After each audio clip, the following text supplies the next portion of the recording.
A nossa matéria é Epístolas Gerais. Nós já vimos até aqui a Epístola aos Hebreus. O escritor deste material não sou eu, mas o nosso colaborador aqui da escola, o professor Juliano, que foi meu aluno e agora me dá a honra de trabalhar comigo, né? Ali da Igreja Palavra da Fé. E é a segunda produção teológica do professor Juliano, tá? Mas eu, como vocês são a turma piloto, né? Eu que estou lecionando por hora todas as matérias desta primeira turma. Na aula passada, nós concluímos a Epístola aos Hebreus. Nós vimos umas coisas muito interessantes, né? Nós vimos que a Epístola aos Hebreus, ela, ao contrário do que a maioria das pessoas pensam, muito provavelmente não foi escrita por Paulo, né? Nós vimos também que uma coisa interessante da Epístola aos Hebreus é que ela provavelmente foi escrita ali entre os anos 55, mais ou menos, até no máximo o ano 70, né? E por que nós vimos isso? Porque como ele trabalha muito a questão do sacerdócio levítico, a questão do templo, e ele trabalha isso de uma forma muito real, muito nítida, certamente é alguém que, no período em que esteve escrevendo aquilo ali, o templo, muito provavelmente, ainda estava em pé e ainda estava nas suas atividades ali do sacerdócio levítico. E nós sabemos que isso concluiu-se, né, ali no ano 70, que o Templo de Jerusalém foi destruído e então o culto naqueles moldes antigos acabou-se, né? Então, pelo histórico do ano em que o Templo em Jerusalém é destruído, o ano 70, é que nós calculamos aproximadamente aí o período em que a Epístola aos Hebreus foi escrita. Uma outra coisa muito interessante é que a Epístola aos Hebreus, ela, na verdade, ela não foi escrita pensando-se, vamos dizer assim, em um livro. Ela está muito mais para um sermão, né? Ela está muito mais para um sermão expositivo, falando a respeito da lei e da graça, falando a respeito do sacerdócio da antiga aliança em Arão e do sacerdócio da nova aliança no Messias Cristo Jesus. E o que nós temos ali, na verdade, é o esboço do sermão.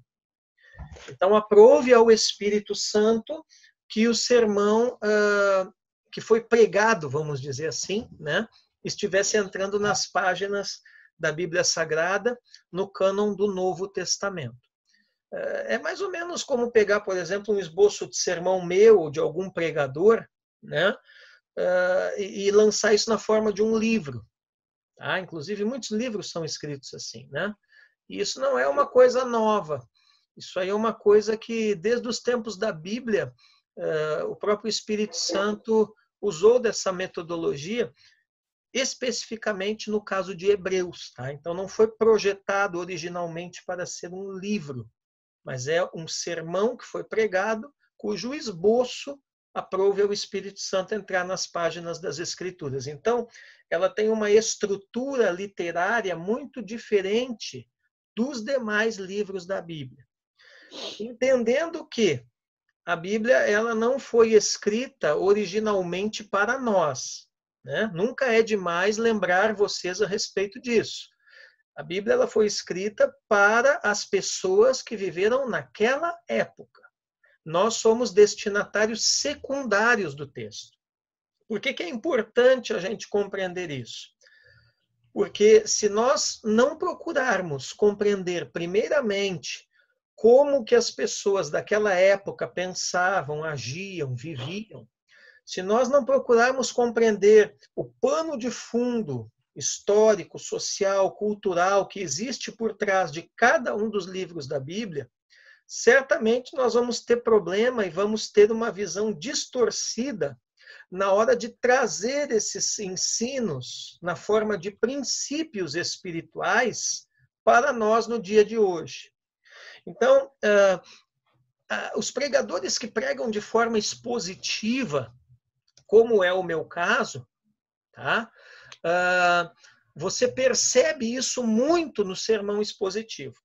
Por exemplo, se você depois desta aula entrar no Facebook e olhar ali a minha live de ontem, né?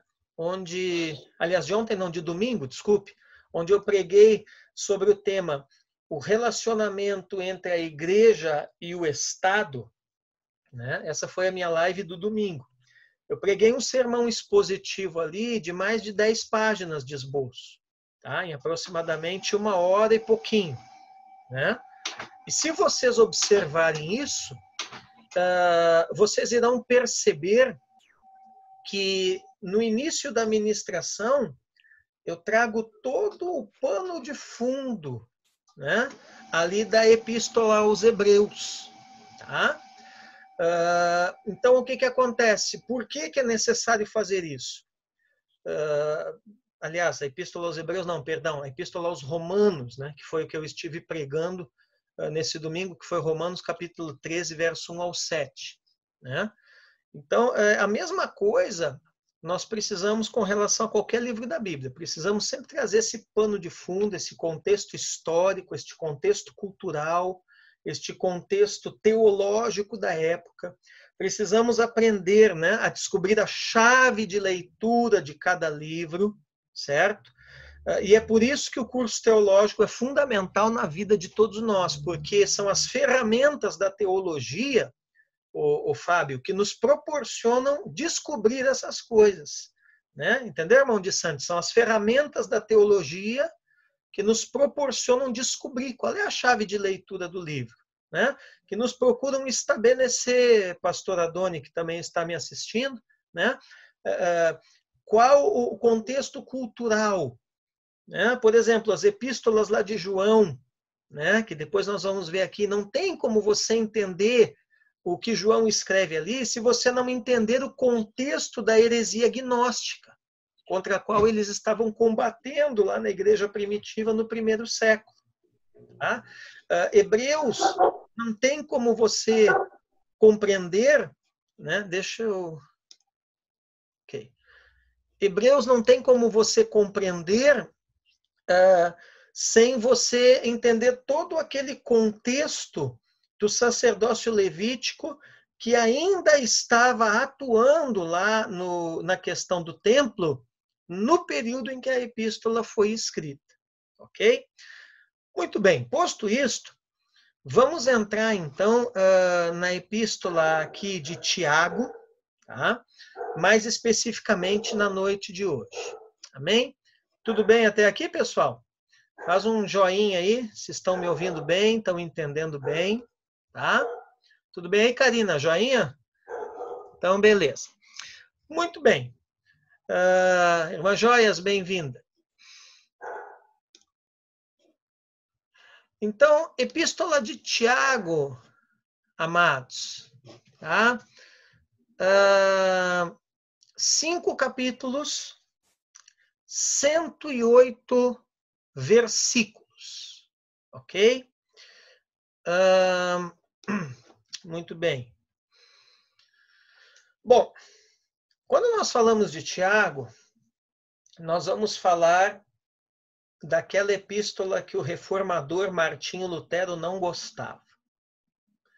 Eu estava falando sobre isso com o apóstolo Emerson hoje à tarde, aqui pelo WhatsApp. Né?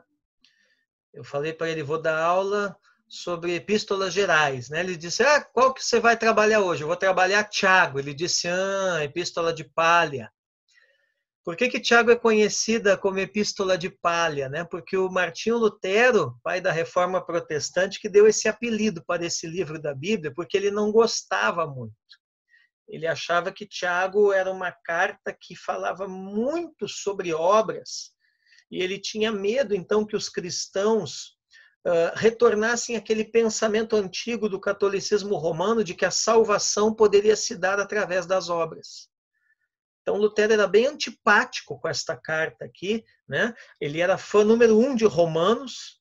Para ele, o livro mais importante da Bíblia, né, era Romanos, mas para ele, a Epístola de Tiago era uma carta que, na opinião dele, nem deveria constar na Bíblia. Então, ele chamava ela de Epístola de Palha, né? Palha no sentido de que, com relação à salvação pela fé, na opinião de Lutero, esta carta não se sustentaria, tá? Mas isso é a opinião de Lutero, tá, gente? Não é a opinião do Espírito Santo, que deixou a carta aqui nas nossas Bíblias, ok?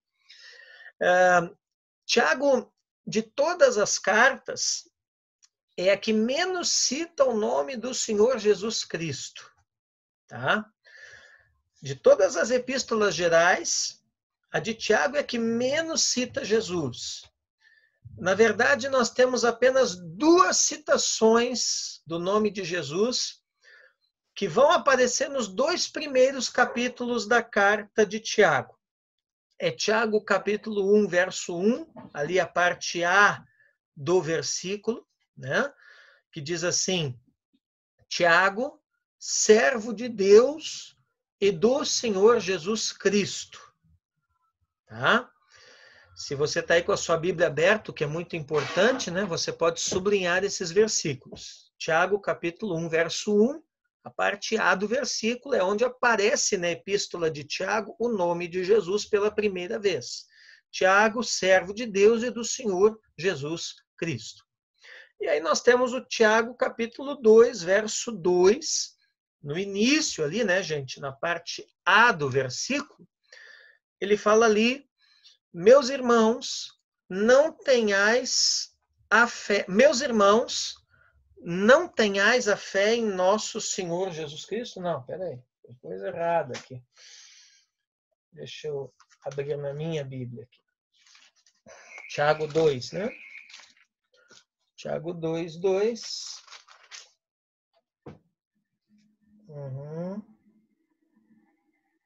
Ah, tá. Eu vou ler numa tradução aqui que está melhor, que ali ficou meio esquisito.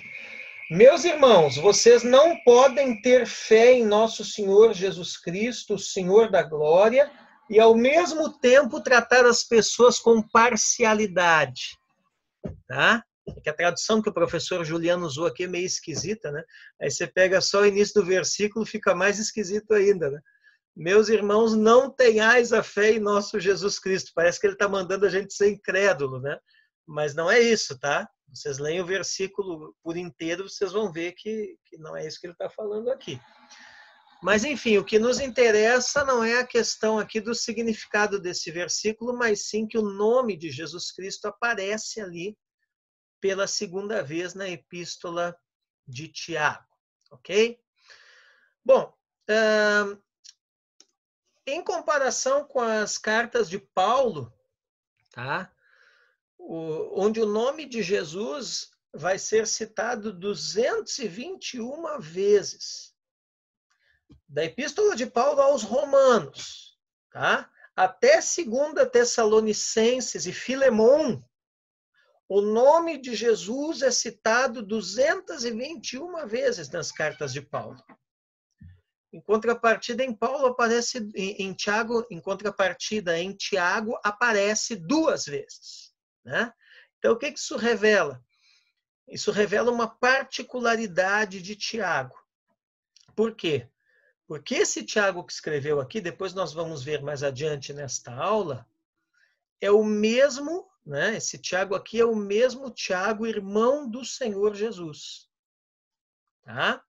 Então, o Tiago, autor desta carta, é o Tiago, irmão de Jesus. Irmão, meio-irmão, na verdade. Né? Meio-irmão de Jesus. Tá? Muito bem, vamos adiante. Comentarista bíblico, Dr.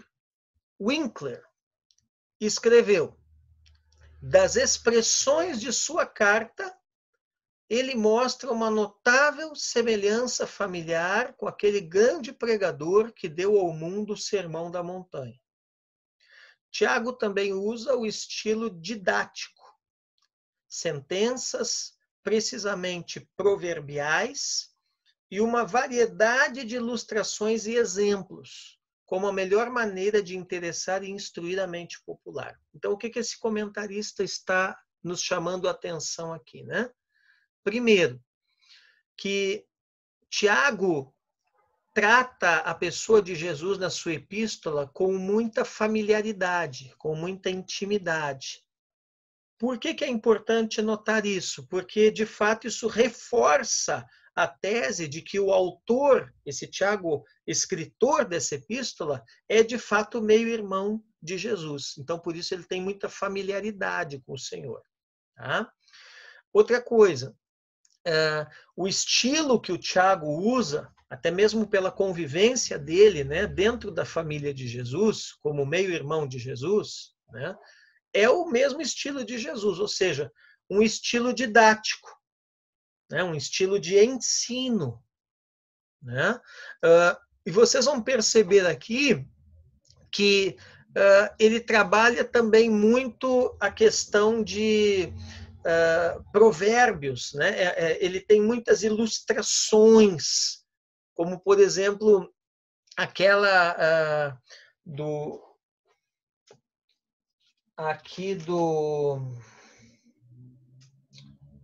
onde ele fala do homem que é semelhante a uma folha, né? Onde que está aqui? Faltou o professor colocar um exemplo disso aqui, né? Deixa eu achar aqui para vocês.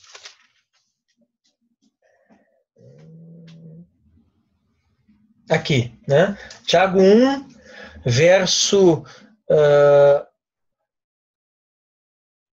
6, né? Ele diz assim: peça, porém, com fé, em nada duvidando, pois o que duvida é semelhante à onda do mar, impelida e agitada pelo vento. Né? Então, você vai ver na carta de Tiago muitas comparações assim, tá? Ou seja, são ilustrações que o apóstolo Tiago vai usando. Tá? E tudo isso é aquele estilo ali de Jesus, né? No sentido, você vê que o mesmo estilo de ensino de Jesus é o estilo de ensino de Tiago. Volto a dizer, por quê? Porque há um relacionamento muito próximo, de fato, familiar, né? Por Tiago ser o meio-irmão de Jesus. Tá? Tudo bem até aqui, pessoal? Podemos ir adiante? Faz um sinal aí para mim.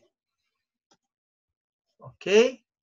Muito bem. Se alguém tem alguma pergunta, pode ativar o microfone e fazer a sua pergunta, tá? Ok. Muito bem, vamos adiante. Falta 9 minutos para fechar essa sala, tá? Então, quando fechar, basta vocês retornarem no mesmo link e vamos continuar a nossa aula. Muito bem.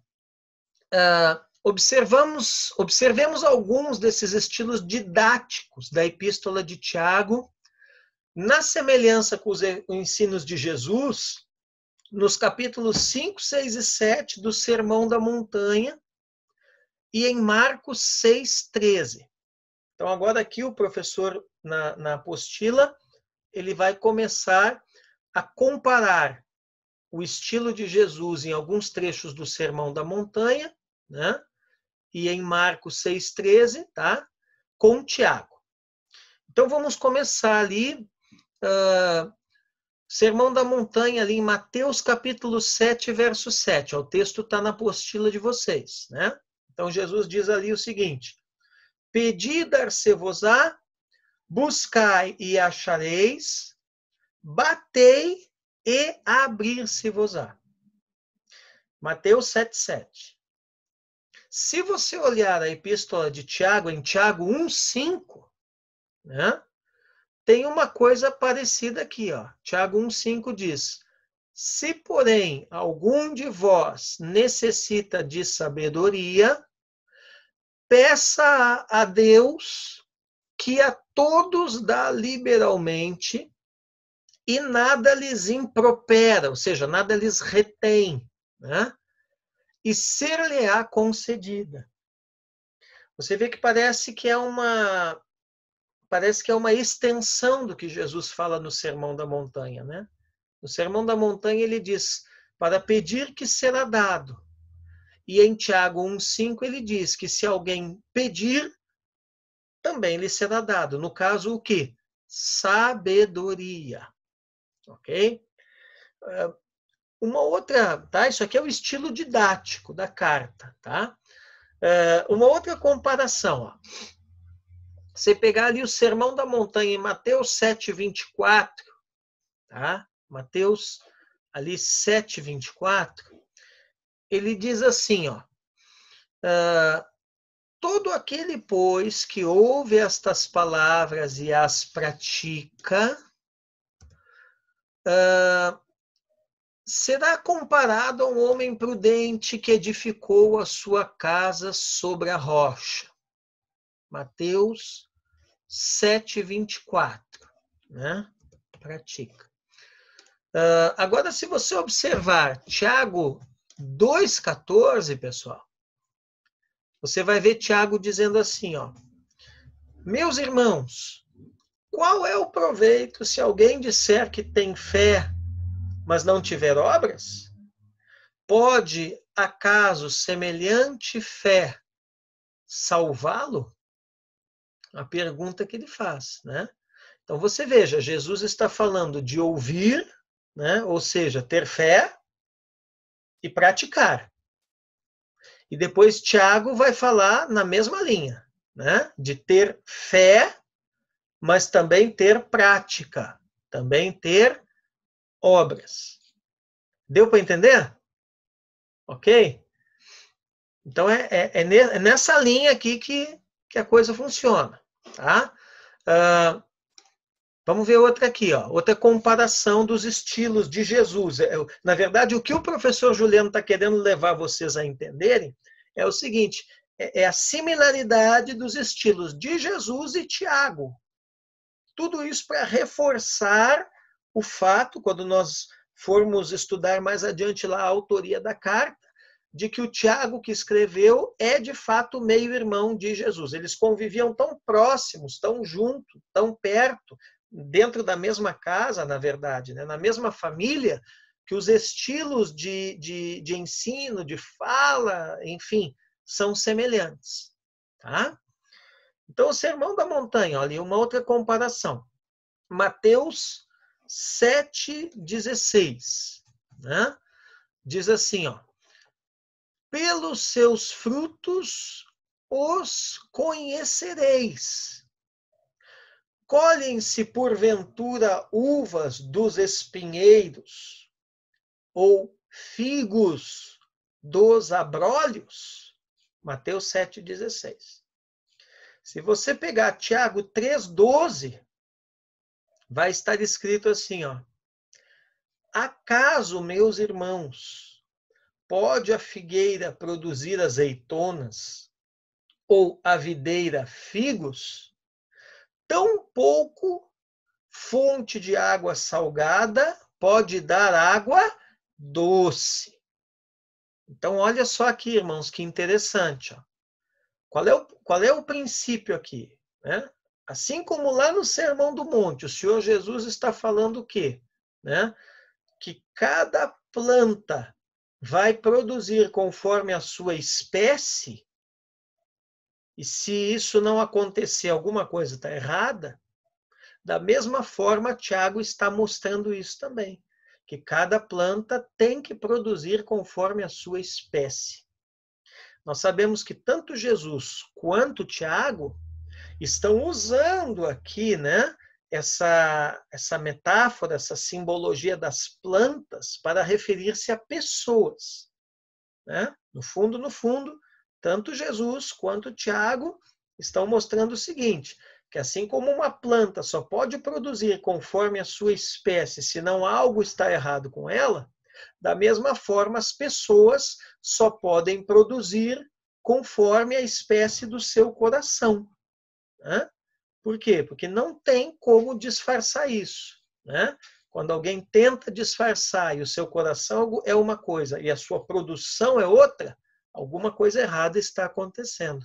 E isso rapidamente será percebido pelas pessoas ao seu redor. Ok? Então, essa é a ideia, né, que está aqui por detrás disso. Tá? Muito bem. Vamos observar agora outra comparação aqui, ó, tá? Tem 2 minutinhos para fechar a sala, dá tempo de mais uma. Mateus 5,4, Sermão da Montanha. Bem-aventurados os que choram, porque serão consolados. Se você olhar Tiago 4,9, Tiago diz assim, ó, afligi-vos, lamentai e chorai. Converta-se o vosso riso em pranto e a vossa alegria em tristeza. Ou seja, da mesma forma como o Senhor Jesus, no Sermão da Montanha, fala de uma bem-aventurança para os que choram, qual é essa bem-aventurança? O consolo que de Deus eles receberão? Da mesma forma, Tiago fala sobre a necessidade de se afligir, de lamentar, de chorar, ou seja, é o processo do arrependimento pelos nossos pecados, né? E esse arrependimento vai conduzir, vai desaguar, vai descambar no processo de conversão. Amém, pessoal? Amém? Liguei o microfone de todos vocês aí, tá bom? Falta 1 minuto para fechar a sala. Né? Amém, amém. Tá? Vão pensando aí, enquanto vocês voltam, se vocês têm alguma pergunta para fazer até aqui, e aí quando nós retornarmos eu respondo alguma pergunta. Gravando. Comenta aí com nós, Fábio, o que você entendeu aí até aqui? Não, é que a Bíblia falou sobre ter obras, né? E não ter fé, né? E eu falei que uma coisa ligar a outra, porque não tem como você servir sem ter fé. Sim. Não tem como você ter fé sem servir, porque se você quer servir fazendo a obra e não tiver ter fé, você acaba não fazendo coisa para ninguém, ou não fazendo, né? E quando você tem fé, vai não trabalhar, a tua fé se esfria, a tua fé morre. Né? Então, sim, é uma coisa ligada à outra, uma coisa fortalece a outra, né? Sim, sim, exatamente, né? Na verdade, nós sabemos que a salvação é pela fé, mas a fé, né, não só a fé, mas todas as doutrinas bíblicas, vamos dizer assim, elas são extremamente práticas. O objetivo de Deus é nos levar à praxis, né? O cristianismo ele não é uma religião meramente, mas ele é um estilo de vida, né? E por isso é necessário, sim, essencial essa questão da fé. Obviamente que a fé não salva, né? Aliás, a fé salva, as obras não salvam por si só, mas elas são importantes e elas precisam estar atuando junto com a nossa fé, né? Elas são a exteriorização, vamos dizer assim, da nossa fé, né? Isso é importante, eu acho que mais importante até com relação aos outros do que com relação a Deus, né? Porque Deus olha e vê a fé dentro do nosso coração, mas os outros precisam perceber isso em nós exteriorizado através das obras. Né? Fala, Fábio. A fé não fala mesmo. Pastor. Oi. Aqui as obras, né? No caso, se eu falar que eu tenho fé e não apresentar nenhuma obra, como é que eu vou identificar essa fé? Porque tem muitas pessoas que têm fé, né? Que falam que têm fé, mas não conseguem fazer a obra, não tem um fruto, não tem nada. É que assim, ó, nós precisamos entender, tá? Eu vou... Olha só que coisa interessante. Nós precisamos entender obras no conceito de Jesus. E aonde que Jesus conceitua isso? Quando alguém pergunta para ele assim, ó, mestre, o que nós precisamos para fazer a obra de Deus? Né? E ele responde assim, a obra de Deus é esta, que creiais naquele que da parte do Pai vos foi enviado. Então, ao mesmo tempo que a fé ela é salvadora, vamos dizer assim, o conceito de fé, né? A experiência de fé, né? A fé, deixa eu usar um termo aqui mais técnico, a fé, aquela fé metafísica. Tá? Mas, ao mesmo tempo, Jesus diz que a obra de Deus é crer. Então, porque a gente tem na nossa cabeça muito associado obra de Deus com ativismo, com fazer coisas. Né? Claro que nós fazemos coisas em Deus e para Deus, ok? Mas a primeira obra de Deus é nós sermos um crente de verdade, crer naquele que da parte do Pai vos foi enviado, disse Jesus. E quem foi enviado da parte do Pai para nós? O Filho, né? O próprio Senhor Jesus. Tá? Então, assim, isso é uma coisa, né? Entendendo que a vida cristã é uma caminhada ou uma maratona, né? Uma corrida de longa distância, como eu já preguei. Né? E entendendo também o quê? Que a salvação, nós vamos aprender isso lá no nível médio, tá? Quando nós estudarmos lá a doutrina da salvação, lá em teologia sistemática, tá? Nós vamos entender o quê? Que a salvação ela é processual. Tá? Lembre-se daquele versículo que diz assim, aquele que em vós começou a boa obra é poderoso para aperfeiçoá-la até o dia da sua vinda. Então eu arrependi dos meus pecados, confessei Jesus como Senhor e Salvador, ali eu iniciei a minha caminhada no reino de Deus e ali foi desencadeado o processo da aplicação da sabedoria, justiça, santificação, redenção do Senhor Jesus com relação à minha pessoa. Né? Ali o meu processo de salvação foi dado início. Tá? Mas, à medida que eu vou caminhando, esse processo vai sendo aprofundado, aperfeiçoado, cada vez mais, vamos dizer assim, refinado, tá? E, consequentemente, essas obras começarão também a fazer parte dessa realidade. Tá? Então, tipo assim, a Beriana está me olhando com uma cara, porque, na verdade, o que tu quer saber mesmo dessa minha conversa toda aqui é o seguinte, por que que tem gente que, aparentemente, pelo menos não tem obras? E o que eu estou tentando te fazer entender é o seguinte, tem gente que não tem obras. Por quê? Porque ele ainda é infantil ou imaturo na sua fé. Entende? Então, o que é... mas o cara tem 50 anos de igreja. Pode ter 50 anos de igreja. Não confunda tempo de igreja com maturidade de fé. Porque à medida que a pessoa for amadurecendo na fé, caminhando no reino, desenvolvendo o processo de salvação, essa questão de obras em Deus, né? No poder do Espírito Santo, na autoridade do Senhor Jesus, isso será uma coisa que irá como um desenvolvimento natural acontecendo na vida deste crente. Né? Pense em você mesmo, por exemplo. Quando você era infantil, quando você era pequeno, né? Quem é que faz mais obras? Né? É uma criança pequena, estou falando não de arte, estou falando de obra, né? Obra proveitosa. Né?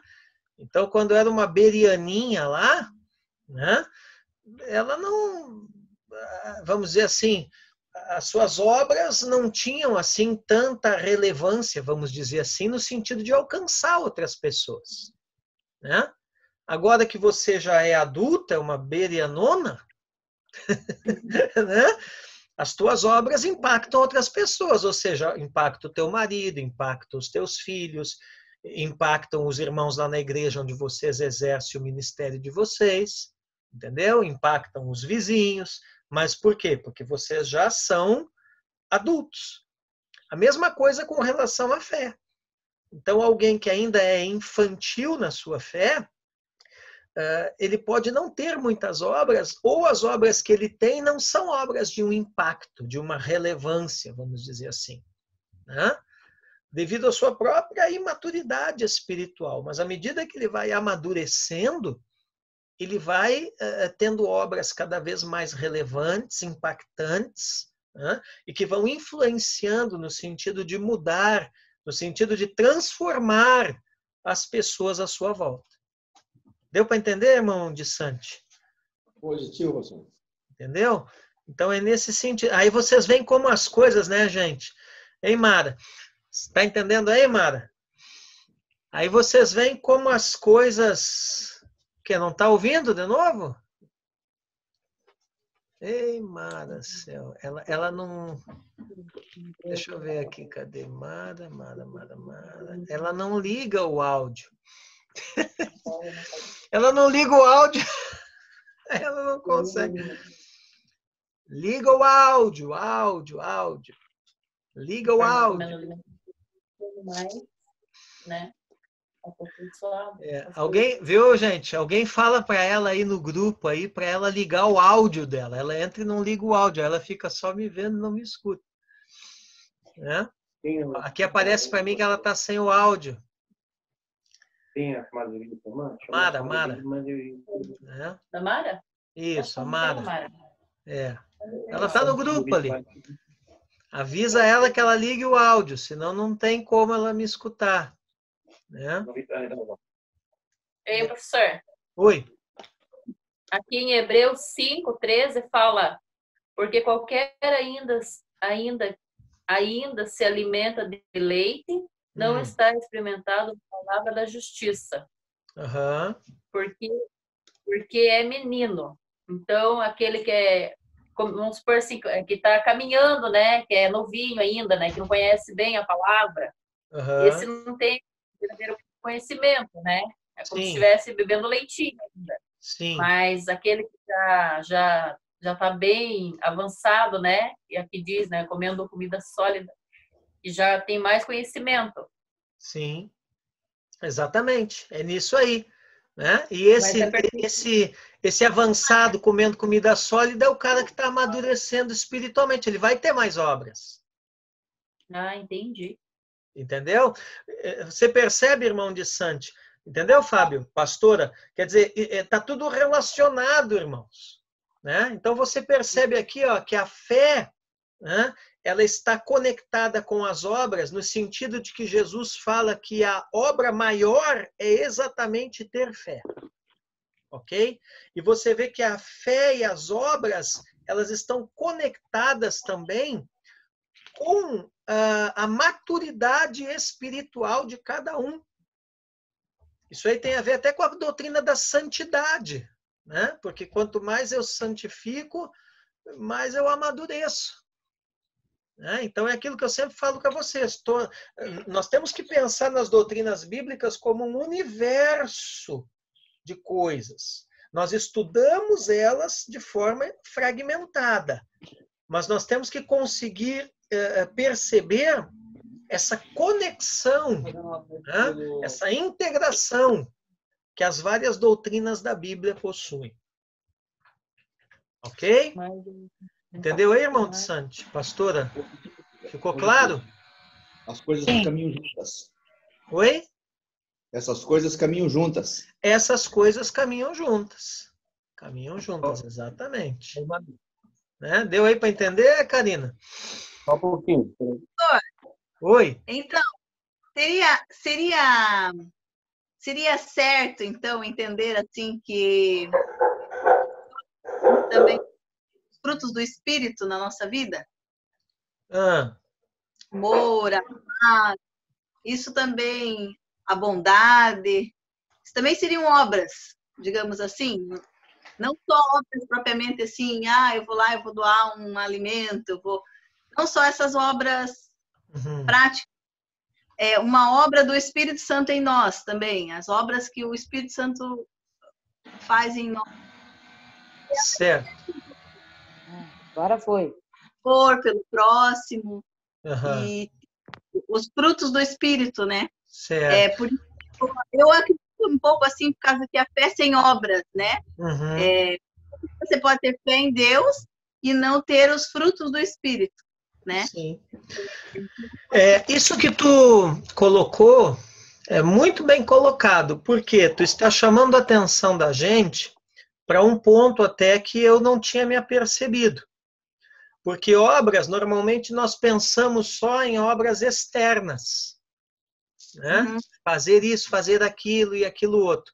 Mas há uma obra interna. E essa obra interna, né, de repente tu vai dizer, mas essa aí depende de Deus. Mas não depende só de Deus. Porque, por exemplo, se eu não quiser e não deixar, né, Deus vai me respeitar e não vai forçar a produção de um fruto do Espírito dentro do meu espírito, dentro do meu coração. Né? Então, existem obras externas, que são aquelas obras, tu mesmo colocou, vamos dar um exemplo assim, bem simples, né? Que seria a caridade, a beneficência, o auxílio ao próximo, esse tipo de coisa assim, né? E as obras internas, que são aquelas que o Espírito Santo produz em nós, né? Teologicamente chamado na Bíblia de frutos do Espírito, né? Mas que nós também temos uma participação nisso, num sentido de nós permitirmos o Espírito Santo operar isso dentro de nós. Okay? Isso. E para efeitos, tanto as externas como as internas, aquilo que eu falava para a Beriana, né? Depende da nossa maturidade. Tá? É muito importante, gente, entender isso. Porque assim, tem gente que pensa que a salvação é um conceito fechado. Um dia, 10 anos atrás, eu me arrependi dos meus pecados, confessei Jesus como Senhor e Salvador, pronto, estou salvo, glória a Deus, aleluia, vou para o céu. Né? E parece que aquilo ficou parado no tempo e no espaço 10 anos atrás na vida dele. E não é assim. Lá é apenas o início da jornada. Lá é apenas o botão start que foi apertado. Né? Lá é apenas o início de um processo. A salvação é processual. Conheçamos e prossigamos em conhecer ao Senhor. Isso significa o quê? Que se eu sou um crente maduro e estou caminhando no sentido de amadurecer cada vez mais, hoje eu preciso estar mais salvo do que eu era ontem. Entendeu? Amanhã eu estarei mais salvo do que eu sou hoje. O processo vai, né, não no sentido de quantidade, mas no sentido de... Vou levantar aqui agora, vou dar em vocês. Vai se aperfeiçoando. O processo vai se aperfeiçoando em mim. Amém? Respondido aí, Karina? Então, beleza. Gente, eu vou deixar vocês todos mudinhos aqui. Vou continuar então. Mais alguma pergunta aí? Alguma observação? Tudo certinho aí? Darlene, está ouvindo aí? Beleza. Então, vamos lá, gente. Sim, professor. Estou ouvindo. Ok. Vou botar vocês no mudo, tá? Qualquer coisa é só acionar aí o microfone. Bom, então nós estávamos fazendo uma comparação aqui, né, pessoal, entre o Sermão da Montanha e a Epístola de Tiago, né? Num sentido aqui de nós vermos essa similaridade de linguagem e de pensamento entre o Senhor Jesus e o apóstolo Tiago. Então vamos adiante aqui no nosso slide que está aparecendo na tela para vocês, né? Então no Sermão da Montanha, em Mateus 6,19, não acumuleis para vós outros tesouros sobre a terra, onde a traça e a ferrugem corroem e onde os ladrões escavam e roubam. Mateus 6,19. Se você pega Tiago 5,2, tá ali, ó. As vossas riquezas estão corruptas e as vossas roupagens comidas de traça. Você percebe que parece uma conclusão que ele tira, né, a partir do que Jesus fala no Sermão da Montanha. Você vê que ele fala até do mesmo bichinho, da traça, né? Inimigo número 1 aqui da minha biblioteca. Muito bem. Vamos adiante aqui, uma outra comparação. Ó. Marcos 6,13. Né? Sermão da Montanha lá. Diz assim: expeliam muitos demônios e curavam numerosos enfermos, ungindo-os com óleo. Marcos 6,13. Se você pega Tiago 5,14, ele vai dizer ali, ó, está alguém entre vós doente? Chame os presbíteros da igreja e estes façam oração sobre ele, ungindo-o com óleo em nome do Senhor. Vocês viram que interessante? Quando a gente fala de ungir enfermos com óleo, a gente já pensa imediatamente em Tiago, né? Mas isso não é uma coisa que Tiago inventou ou que foi revelado pelo Espírito Santo só para ele. Você vê aqui que o próprio Senhor Jesus ali, nessa dinâmica de expelir demônio e curar enfermos, lá no Sermão da Montanha, eles também já tinham ali a prática da unção com óleo. Amém? Então, unção com óleo para enfermos não é uma coisa que Tiago inventa, ou que Tiago traz, vamos dizer assim, no contexto da igreja do Novo Testamento. É uma coisa que o próprio Senhor Jesus ali já praticava, né? Com quem que eles aprenderam isso? Eles aprenderam com Jesus. Amém? Muito bem. Vamos adiante aqui. Espera aí. Falando ainda de estilos didáticos, nós vemos algumas ilustrações na epístola de Tiago. Então, por exemplo, Tiago capítulo 1, versos 10 e 11. Ele diz lá, ó, o rico na sua insignificância, porque ele passará como a flor da erva. Com quem que ele compara o rico? A flor da erva. Porque o sol se levanta com seu ardente calor, e a erva seca e a sua flor cai e desaparece, a formosura do seu aspecto. Assim também se murchará o rico em seus caminhos. De que rico que ele está falando aqui? O rico ímpio. O rico mau, né? O rico que deposita a sua confiança nas suas próprias riquezas. Ele será como aquela florzinha do campo, né? Que de manhã cedo, quando tudo está ali bem úmido ainda, do orvalho e tal, né? Ela está ali, vamos dizer, glamurosa, né? Ela está ali no seu auge, né? Mas à medida que o sol vai levantando, que o dia vai passando, que o calor vai chegando, ela murcha, seca e morre. Então, o que Tiago está dizendo? Né? Que quem confiar a sua salvação nas suas próprias riquezas, ele vai estar exuberante por um tempo. Mas daqui a pouco o sol, que nós poderíamos comparar aqui com o Senhor, né? O sol da justiça, ele vai lançar o seu calor e essa pessoa, né, vai murchar, secar e morrer, se não depositar no Senhor a confiança do seu coração. Olha que coisa interessantíssima, né? Uma outra ilustração aqui, ó, gente, da epístola de Tiago.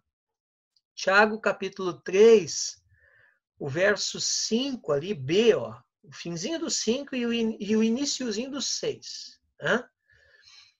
Vede como uma fagulha põe em brasas tão grande selva. Aí ele faz a comparação. Ora, a língua é fogo, é mundo de iniquidade. Com o que ele está comparando aqui a nossa língua, né? Como uma fagulha, como fogo, né? A nossa língua é fogo e basta uma fagulha, ou seja, basta uma palavrinha para causar um incêndio capaz de incendiar uma selva. Quantas vezes eu e vocês experimentamos isso? Sim ou não? Hã? Você falou uma palavrinha infeliz, né? Todo mundo, numa hora ou outra da vida, fala, né? Tem uns que falam mais, outros falam menos. À medida que você vai amadurecendo, você vai aprendendo a falar menos, né? Mas quantas vezes você falou uma palavrinha que você foi infeliz naquela palavra, né? E aquilo foi como uma fagulha que causou um incêndio, né?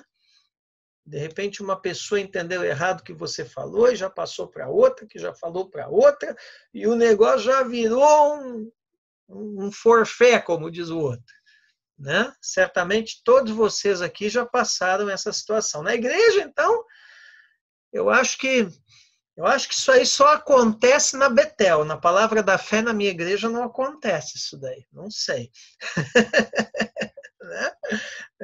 A Karina está fazendo assim que não, né? Só muda o endereço, né, irmãos? Né? Ah, entendi. É na sua célula que nunca acontece isso daí, só na minha. Né? Então, aqui é uma ilustração que o Tiago está usando. Tá? Isso tudo faz parte do estilo didático, do estilo de ensino. Vamos ver outra aqui, ó. Tiago 5, versos 2 e 3.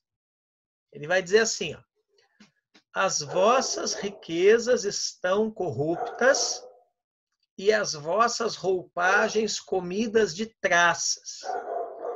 O vosso ouro e a vossa prata foram gastos de ferrugens, e a sua ferrugem há de ser testemunho contra vós mesmos e há de devorar como fogo as vossas carnes.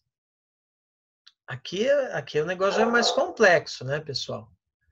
Aqui a ilustração já é mais elaborada. Você vê que ele fala das riquezas corrompidas e compara essas riquezas corrompidas com roupa furada de traça, né? É a primeira comparação que ele faz aqui. As riquezas corrompidas com uma roupa furada de traça, né? Aí depois ele diz o seguinte, que essas riquezas corrompidas,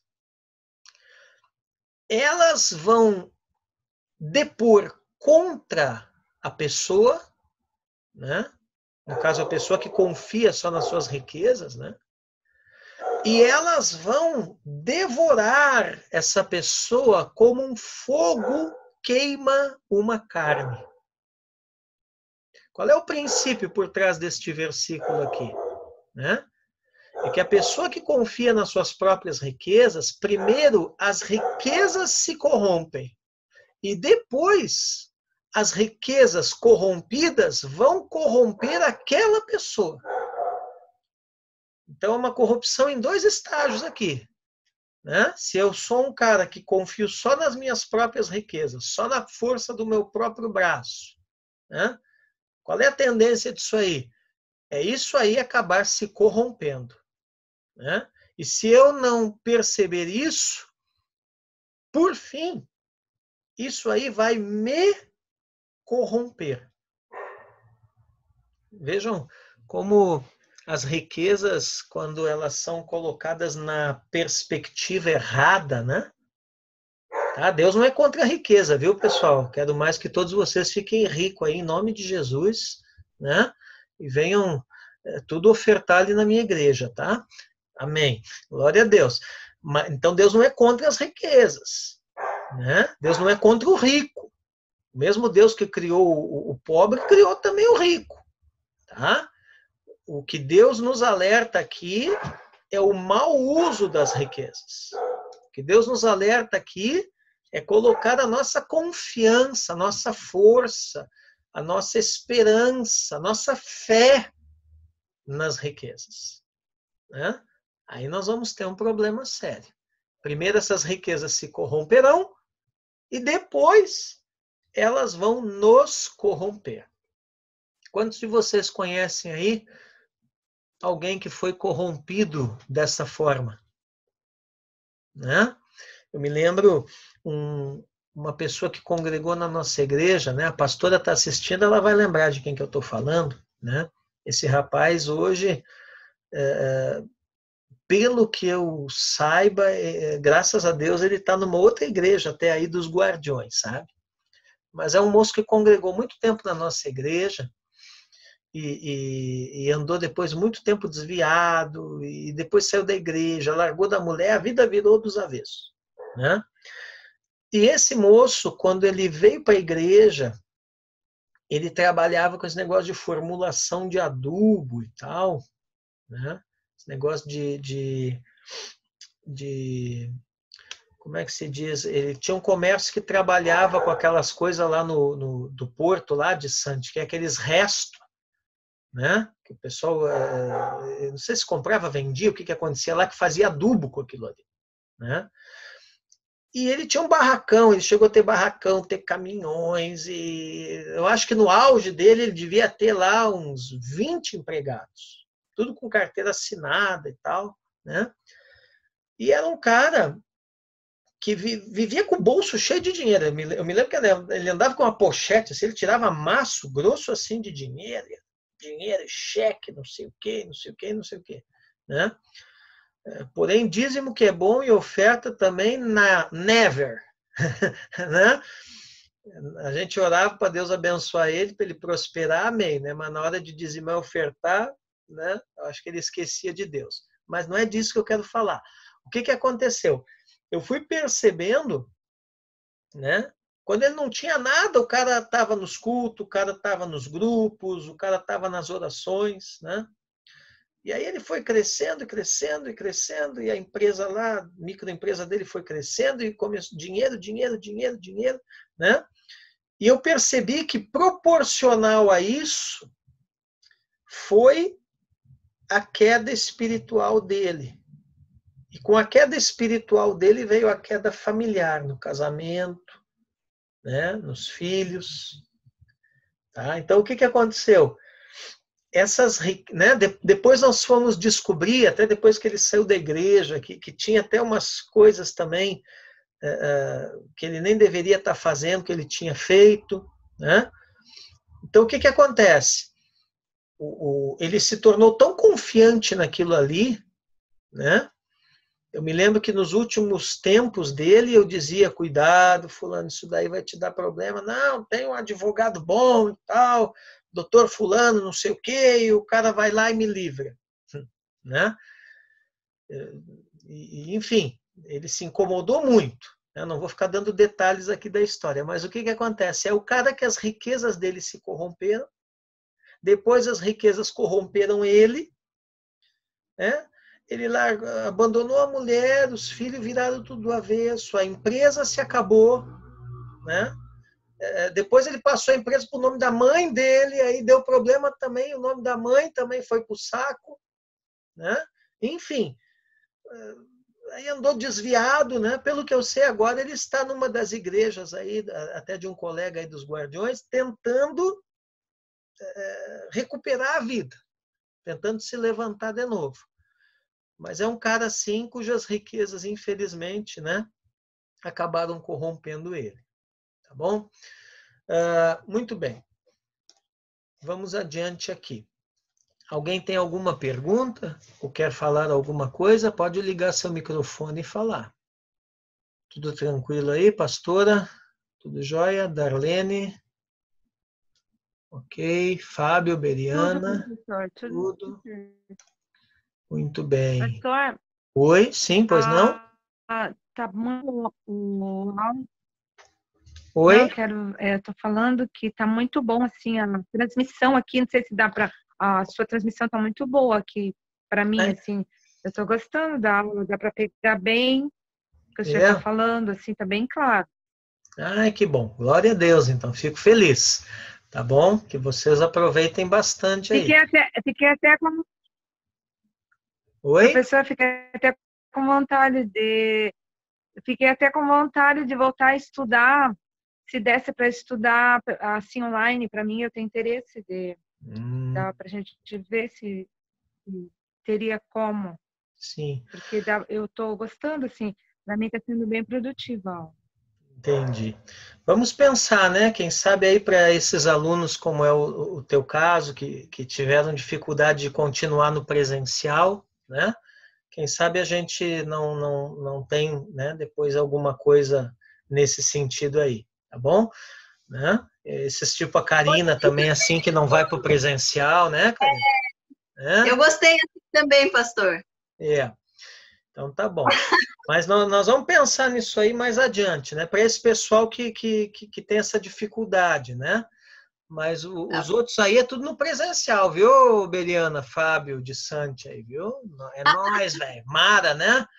Dona tá lindona.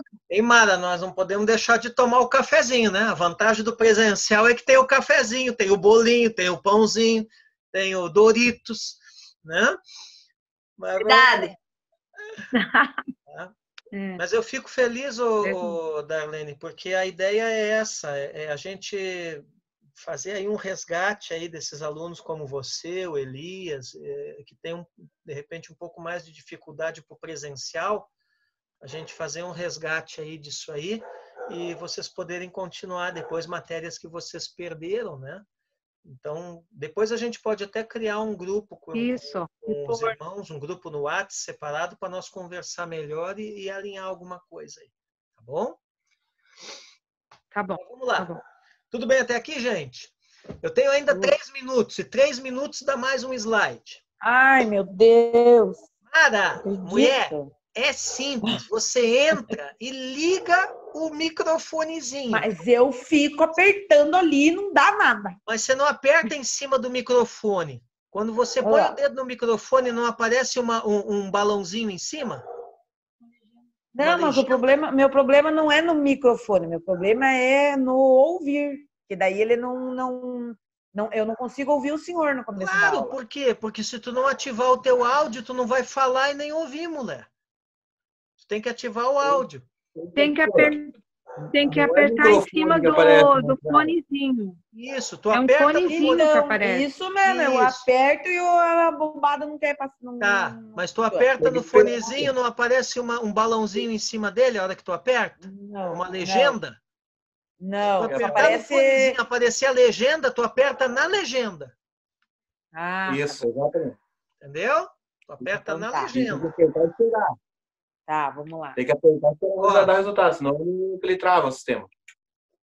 Isso, tem que apertar na legenda, não no microfone. O microfone, o desenho do microfone está ali só para indicar que ali é o áudio. Então, tu clicou nele, vai aparecer uma legenda em cima. Apertou então, na legenda. É que o meu, quando eu entro, não aparece o microfone. O meu aparece o fone, o desenho de um fone, assim. Sabe? Isso, mas é isso aí. É isso aí. Ah, tá. É o fone. Tá bom? Vamos lá. Bom. Ainda bem que terça-feira já acaba esse troço. Pra mim não dá essa coisa aqui. Viu? Tem uns que gostam, outros já não são chegados, né? Eu gosto lá na cara mesmo, olho no olho. Bom. Vamos lá. A pastora da Roselane. Da boa, hein? Tudo deitado na cama aí, hein? Eita lá. Vamos lá. Então, o Tiago vai citar na sua carta, pessoal, passagens do Antigo Testamento, tá? E principalmente passagens de Provérbios, Jó, Salmos, Gênesis e Levítico. Então, esses 5 livros aqui, Provérbios, Jó, Salmos, Gênesis e Levítico, são os principais livros que Tiago cita na sua carta. Tá? Quando nós voltar agora na próxima sala, nós vamos começar a ler os versículos onde essas citações aparecem, porque está aparecendo aqui que vai encerrar em menos de 1 minuto.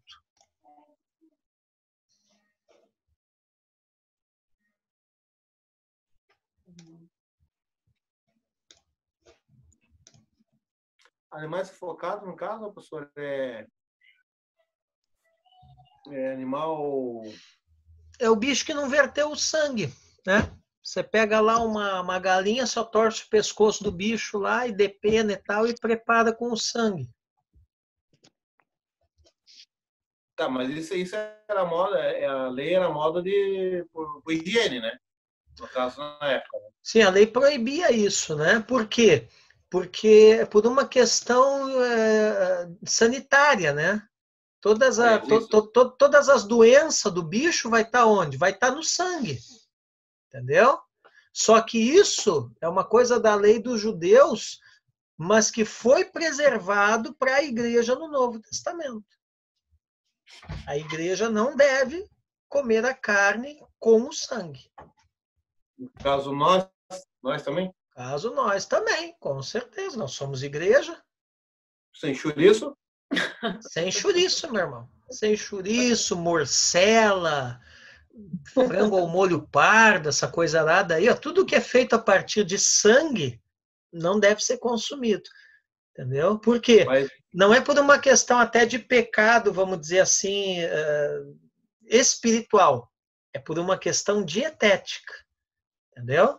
Porque são alimentos que a probabilidade de você adoecer com uma doença que o bicho tem no sangue dele é muito grande. Entendeu? Uma picanha? Não, aí não tem a ver com carne mal passada, não é isso. Tem a ver, né? Não tem a ver com a carne mal passada. Tem a ver com a carne que não foi vertido o sangue. Por exemplo, o que acontece quando mata um porco, quando carneia um boi, né? O frigorífico lá, a galinha mesmo, né? Pendura o bicho lá, né? Para escorrer sangue. Não é isso? Então, agora ali tem gente, principalmente o frango, né? Que não deixa escorrer o sangue do bicho. Entendeu?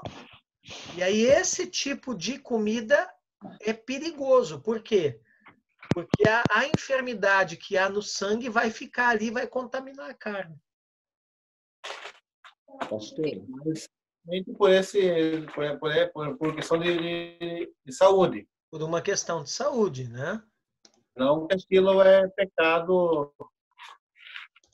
Não que isso seria pecado. Sim. Agora, veja bem. Aí nós vamos por comparação. Tá? Vamos fazer uma comparação. Você perceba uma coisa aqui.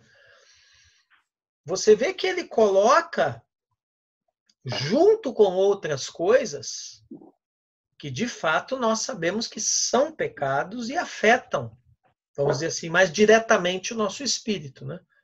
Como, por exemplo, né? Os ídolos, a idolatria. Né? Então, as relações sexuais ilícitas. Né? Então, você vê ali, ó, que a carne de animal sufocado, a carne que não foi vertido sangue, e comer o próprio sangue do bicho, o apóstolo Tiago coloca aqui em Atos, junto com idolatria e relações sexuais ilícitas. Então, isso dá a entender o seguinte, que é uma coisa que afeta também a gente espiritualmente, assim como aquelas outras coisas afetam. Entendeu? Então, ele não fala diretamente, mas por dedução, você chega a essa conclusão. Entendeu? Aí você vai dizer assim, tá, mas tem por que tem muito crente que acaba fazendo isso, né? Porque, infelizmente, irmãos, muito crente não é ensinado a respeito dessas coisas na igreja. Eu não sei se você já viu esse tipo de ensino, né? Tem muitas igrejas que ensinam, mas tem muito crente que de repente nunca nem leu esse versículo aqui. Entendeu? Só que assim, ó, né? Tipo assim, você vai me perguntar, tá, mas e aí como é que fica, né? O cara que nunca foi ensinado ou nunca leu isso aqui, é um pecado de ignorância se ele está comendo sangue, por exemplo, né? Agora, a partir do momento que participa de uma aula dessa aqui, ou é ensinado na igreja e tal, aí, meu irmão, chouriço nunca mais. Porque aí você está conhecendo, né? Fala, irmão de Santi. Pastor, do lado da casa da minha madrinha, existia um centro de umbanda, sei lá o que era aquilo ali. Uhum. Eles matavam animais e tomavam sangue quente. Quer dizer, o maligno compactua com esse tipo de coisa.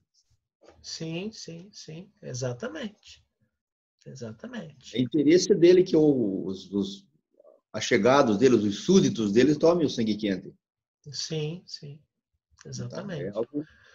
tipo assim, o sangue aqui tem mais a ver com culto mesmo, né? Porque naquela época o paganismo era muito comum isso aí. E não se esqueçam que muitos dos nossos irmãos primitivos vinham do paganismo. Então era necessário esclarecer isso para eles, né? O sangue que você tomava lá no templo, não sei das quantas lá, agora não pode tomar mais, cara. Entendeu? Pode parecer meio louco para nós isso aí, né? Dizer, pô, quem não sabe isso, né? Para nós isso é óbvio, mas para eles naquela época tinha que ter esse esclarecimento, entendeu?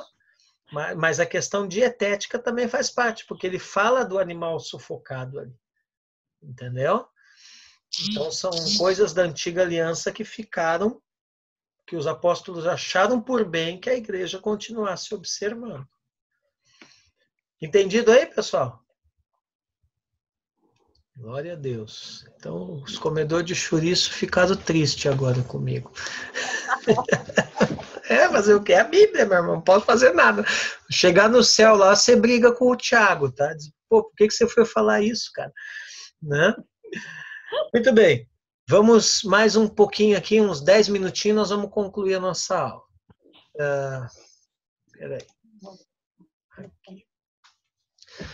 Outra coisa, a respeito de Tiago, líder da igreja em Jerusalém, Orlando Boyer, que é um grande comentarista aí das antigas, né, da Bíblia, ele diz assim, ó, disse que foi apelidado de O Justo, porque era nazireu desde o nascimento e por causa de sua fiel aderência à lei judaica. Então, olha aqui uma coisa, ó, tá? Tiago, o Tiago vai aparecer assim, ó, às vezes a Bíblia vai citar Tiago, irmão do Senhor, e às vezes a Bíblia vai dizer Tiago, o justo. Tá? Então, tá falando do mesmo cara. Tá? O que é um nazireu? Eu botei no slide ali, viu, gente? Pelo amor de Deus, é nazireu, tá? Não é narizeu. Narizeu é um cara que tem um nariz grande, tá? Nazireu. Eram pessoas que obedeciam rigorosamente a lei religiosa. Não bebiam vinho, não comiam uva, não cortavam cabelo. E também não tocavam em nada morto. Tá? Tinha nazireus que eram perpetuamente nazireus, faziam o voto para a vida inteira, e tinha nazireus que faziam esse voto por um determinado período de vida. Tá? E teve gente que não teve nem a opção de escolha se ia fazer o voto ou não, porque já nasceu votado, que é o caso, por exemplo, de Sansão, que foi consagrado nazireu no ventre da mãe. Tá? E o profeta Samuel também é outro. Tá? Então, exemplos de nazireus, né? Sansão, Samuel, João Batista são os mais conhecidos. Tá? Isso é só uma palhinha para vocês entenderem o que é isso aqui. Então, Tiago, o justo, ou Tiago, meio-irmão do Senhor, era nazireu. E era um cara fortemente apegado à lei. Então, olha, né? Tipo assim, lá no Concílio de Jerusalém, se o cara fortemente apegado à lei disse, não, peraí, os não-judeus não precisam circuncidar. quem mais que ia ter autoridade para falar contra um cara desse? Ninguém. Então, os apóstolos foram espertos também de botar ele, né, para dirigir o concílio lá, para dirigir a reunião. Tá? Muito bem. Agora aqui, ó. Era um homem de oração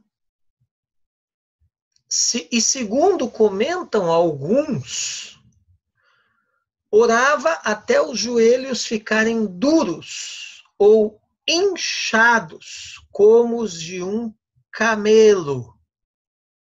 Tá? Tiago, o modelo de fidelidade física e espiritual, ou seja, fiel à lei e dedicado à oração. Então, aqui nós temos um modelo para nós, né?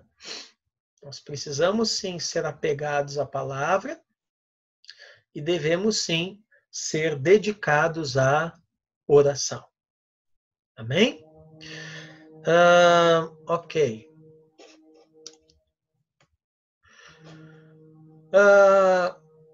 Bom, agora aqui é o seguinte, gente. Eu acho que eu vou parar aqui, porque senão nós vamos entrar numa outra área aqui, que é a pessoa de Tiago. Tá? Deixa eu dar mais uma olhadinha aqui, peraí.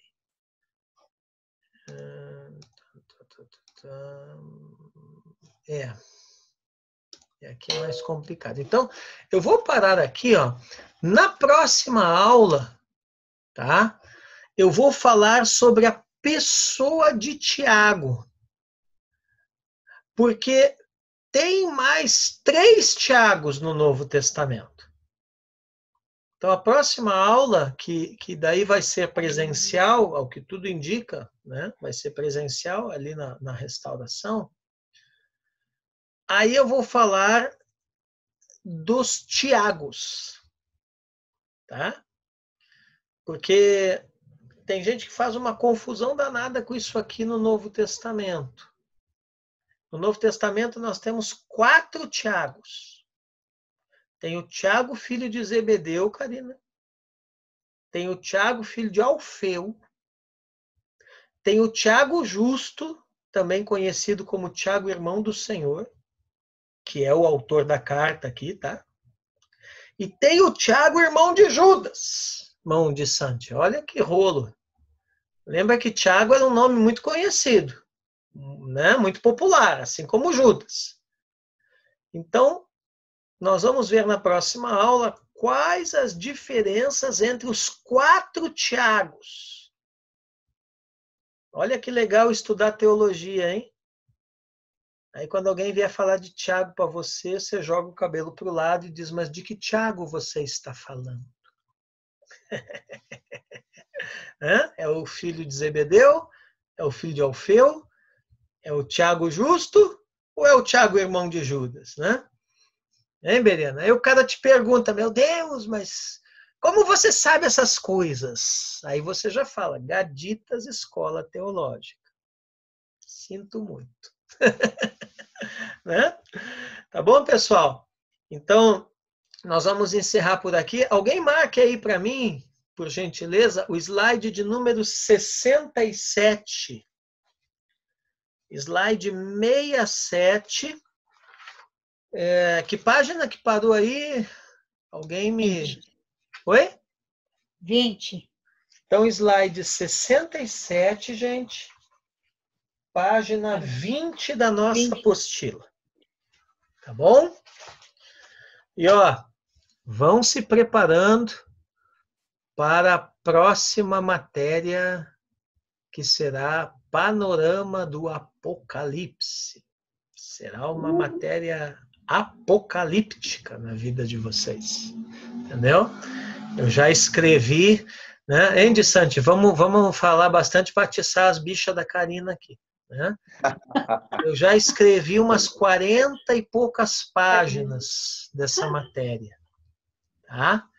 Panorama do Apocalipse. Meu irmão, nós vamos falar uns negócios muito loucos nessa matéria aí. Amém. Nós vamos estudar, Fábio, sobre os apocalipses apócrifos. Nós vamos estudar sobre a literatura apocalíptica do Antigo Testamento. Nós vamos estudar sobre os estilos apocalípticos de literatura, até nós chegar lá no Apocalipse de João. Eu vou começar do geral para o específico. E aí nós vamos ver um panorama do livro, meu irmão, as escolas de interpretação do Apocalipse. Meu Deus do céu, olha, imperdível essa matéria, viu? Vai ser bem. Amém? Amém. Vamos orar, que a pastora já deu o amém final, né? Cadê a cara dela? Amém. Eu já conheço, eu já sei como que é, né? Falou esse amém simpático, né? É um amém simpático, né, Mara? Então, quando ela... Então, vamos pedir que ela ore, né? Vocês concordam comigo? Um amém desse tem que orar para encerrar. Então, vamos orar com a pastora Doni aí, irmãos. Pode orar aí, pastor. Senhor Deus, queremos te agradecer, Pai, pelo privilégio e pela oportunidade que o Senhor tem nos dado de aprender mais das Escrituras. Senhor, obrigada pela vida de cada irmão, de cada pessoa amada, Senhor, deste curso. Que a tua bênção, Pai, que nos enriquece, não acrescenta dores, esteja sobre a vida de cada um, a sua casa, a sua família, os seus, Pai, e que nós possamos voltar, Senhor, terça-feira que vem, presencialmente, Deus, para estudar mais a tua palavra e para aprender mais, Senhor, com o teu Espírito Santo, através deste estudo.